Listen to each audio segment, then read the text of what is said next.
Sinabi ko na kanina, natagumpay na ng mahal na pinagtagumpayan na ng mahal na Panginoon ng Diyos at binigyan niya tayo ng kaligtasan. So, tagumpay ng mahal na Panginoon ay tagumpay po natin. Praise God. Hallelujah. And then, ano po yan sunod? None will die in heaven. Lucas 20:36. So, walang mamatay sa langit. Walang mamatay po. Hallelujah.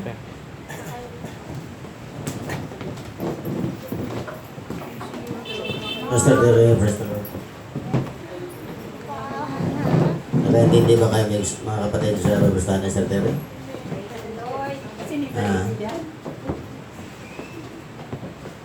Praise the Lord.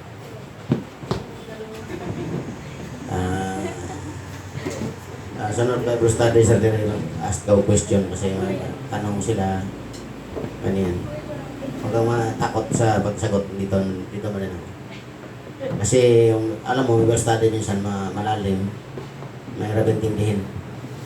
Kailangan mayroon answer and question and answer. Para makatanong sila sa kanilang mga sa isip. Yung kanina sabi sa Terry na kuhan, huwag sugatan yung katawan. Biblical yun. Pero walang mabasa kasalanan na sugatan ng katawan gaya ng balsamo. Walang mabasa. Ang kuhan sa yung balsamo, ang purpose doon para lang sa mga malalayong lugar. Mga kapatid, although ang katawan wala nang kwenta, yung patay na kasi yun. Wala nang kwenta. May versikulo dyan sinabi, let the dead dwell buried instead. Hayaan mo patay maglibing sa kanilang pinatay. Ang patay wala nang halaga.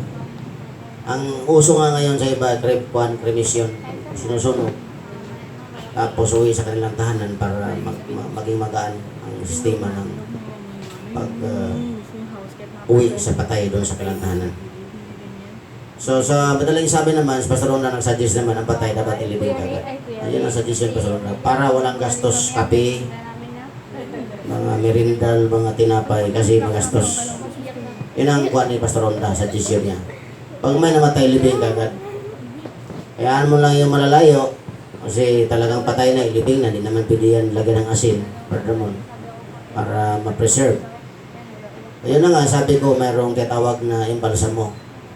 Pero actually, ang patay wala nang halaga. Wala nang halaga, kaya tapon mo sa kwan yan. Tapon mo yan sa tubig, sa dagat. Wala nang halaga, patay na kasi yan. Ang pinag-usapan dito yung buhay. We're just preparing ourselves to face our God, the second coming of the Lord. Dahil ang buhay ay ito ang paghahanda natin sa pangalawang buhay na walang hanggan. Everybody say praise the Lord. Ang patay wala na. No, nothing could be done. Nothing could be thinking what is the future. Patay na kasi wala na. Pero yung buhay ang pinaka-importante. Magsisi, maglingkod ng tapat sa Panginoon, huwag mag-backslide, matakot sa Panginoon. Sundin ang salita ng Diyos. Dahil ang importante yung buhay, hindi yung patay. Amen, nandiyan ba kayo? Ang patay magastos. Magastos, ako mo dyan mga 1 week na tinatawag natin pagluluksa. Yung misis mo mga mga 70 kilos, paglibing niyan, sigurado ako na sa 60 kilos na lang yan. Nagluksa yan. Pero kung yung kanyang Mr. Pasaway, yung kanyang timbang 50 kilos, bago ilibing yun, siguro mga 60 kilos na yun. Natuwa siya nga na Mr. Vicioso namatay. Pero pag namatay na kuhan, konsumisyon abutin mo, mga minamahal ko, sa mga walang alam sa Diyos. Ngunit ang kabatayan siya ang pinto natin papunta sa buhay na walang hanggan. Nandyan ba kayo? Ang kamatayan, hindi natin madala ang katawang ito. Liban na lang sa katawag na quote, the Bible, mentioned in the Bible, quote up. Not rapture. You cannot read in the Bible rapture. Caught up. Tayo itataas ng Panginoon Kristo patungkol sa langang buhay na walang hanggan, according to Thessalonians chapter 4 verse 17. Ay itataas po tayo ng Panginoon. In a twinkling man eye, our body will be changed into from corruptible going to incorruptible. Yung buhay na agnas, na baho. Tama ba Tagalog ko? Nabaho. Nadurog ka. Nabaho. Nabaho sa mami? Ha? Baho. Magbaho. Subano kasi. Yung katawan na kuhan na agnas, na matay, pag itatransfer ng Panginoon yan, katulad na sa anghel ng ating Paso Kristo. Amen. Di na siya makuhan, di na yan mamatay. So ganun na lang kabilis. In a twinkling of an eye, sa isang kidlap mata, isang kisap mata, ay magbago ang ating katawan. So, iyon ang ating hinintay sa pagbalik ng ating Panginoon. We are being changed into incorruptible to corruptible like the body of the Egypt. Thank you, Sister Tere. Tindagan ko lang yung Bible study mo. Kasi medyo malalim. Hindi ka nakapag-explain ng gusto.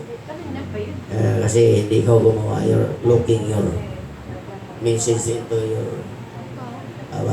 zero ka kwan yan. Hindi mo napaganda ng gusto. But actually, next Bible study, mayroong question and answer.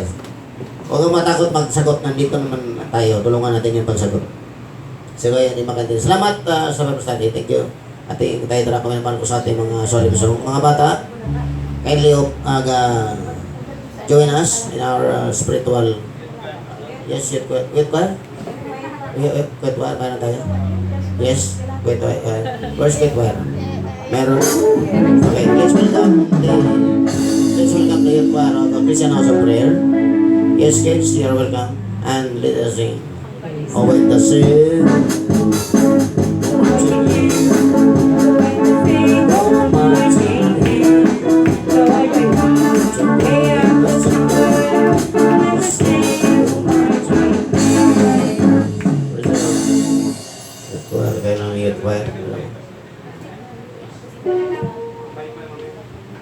Magandang umaga po sa ating pinakamahal na Panginoon at sa mga pagkaras at kasalanan natin.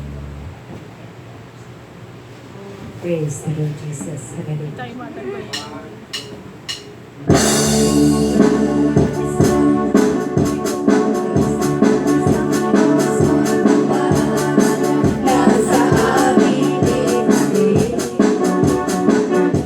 Bigyan mo o Diyos ng bagong damdamin, isang pusong tawag sa aming likhain. Bigyan mo o Diyos ng bagong damdamin, sa iyong harapan, huwag mo kaming aalisin. Ang Espiritu Banal, pagkain. Ang galak na dulot ng iyong pagliligtas, ibalik mo Diyos sa gawin mong tapat. Isang pusong tapat ang sa aming likhain. Bigyan mo o Diyos ng bagong damdamin, sa iyong harapan, huwag mo kaming aalisin. Ang Espiritu Banal, pagkain. Ang galak na dulot ng iyong pagliligtas, ibalik mo Diyos ang gawin mong tapat. Pagkagawa mo'y tunay na kahanga-hanga, wala sa wala mo'y ginawang mahalaga.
Diyos na mapaging salamat po sa iyong kabutihan. Kami po ay nagpapasalamat o Diyos ko sa mga bagay na ito pinagkaloob mo sa amin. Itong aming youth choir nag-alay po ng mga awit o Diyos ko. Gabayan mo sila po inyong ingatan sa kanilang mga paglalakbay sa araw-araw. Sila po ay lumaki, huwag mong tulutan o Diyos ko, sila po ay mawalay sa inyong gawain. Pagpos ingatan mo sila o Diyos ko, palahan mo sila pa nagkulang, nagagamali o Diyos ko. Pagpalahan mo ka ng magulang, ilang mga lahat ng mga gagawa, Diyos ko, lahat ng inyong mga anak sa lugar na ito, sa lahat ng inyong himpilan o Diyos ko sa gawain, Luzon, Visayas, Mindanao, sa buong mundo, buong daigdig Diyos ko, naglingkod, nabutis man sinong pangalan, ingatan mo Diyos ko. Pagkasayan po kami lahat sa huling mga araw o Diyos ko, sa paglilingkod hanggang sinang pagbalik o Diyos ko, salamat po, hallelujah, praise the Lord. Ikaw may nasahan o Diyos ko, ang inyong mga anak, inyong pagpalan Diyos ko, inyong mga propeta, evangelista, mga pastor, mga gagawa, mga magtuturo, o Diyos ko, inyong mga disipulo, apostoles, pag-ingatan o Diyos saan man sila naroon. Ingatan mo Diyos ko pati yung anak sa bawat sulok ng mundo. Salamat po sa Kristo. Halo na po sa aming Presidente Diyos ko, inyong gabayan sa kanyang mga patnubay sa iyang pangunguna sa aming bansang Pilipinas Diyos ko, sa aming Duterte Diyos ko. Sana po maging Kristiyano siya at mawala na sa kanya Diyos ko ang pagmumura at mga bagay-bagay makasanlibutan pagko siya po imasahan o Diyos ko sa aming bansa na hindi po kurakot na Pangulo o Diyos ko, hindi po ayaw po sa drugs o Diyos ko. Pagpalain ingatan mo siya Diyos ko. At salamat po at ikaw po patuloy mag-ingat sa mga anak sa Panginoon Kristo. Thank you Lord. Amen and amen. Thank you Jesus. Hallelujah. Ito na kami naman ko sa ating mga solusyon. At mga bata, wag sige lagad-lagad mag-join kayo. Praise the Lord. Mr. Mami. Totoo ba? Malalim masyado ang aking inisip. Praise the Lord. Patotoo. Kasi mga kasadong mataas ang prostado sa tere. Pinakyaw lang yung oras. Asunsin na ito. Alright. Bigyan tayo ng patotoo. Glory to God. Amen. Good yung Diyos. Amen. Di ko po mga part sa inyong pagsamba dito. Based din sa amin doon sa simbahan namin, ganito rin. Pero yung mga proseso kung paano i-lead.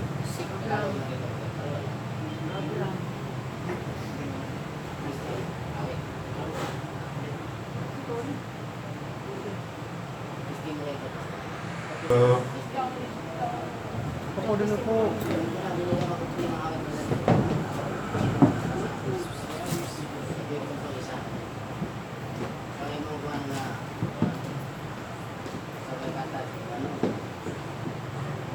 so glory to God, no? Kung sino po yung may patotoo dyan, handa po yung pwede po siyang pumunta dito sa Amen. Ano naman akong nakabalik dito. Namimiss ko itong ating simbahan na ito. Hindi naman hindi tayo maraming minsan marami tayo, minsan tamang lang.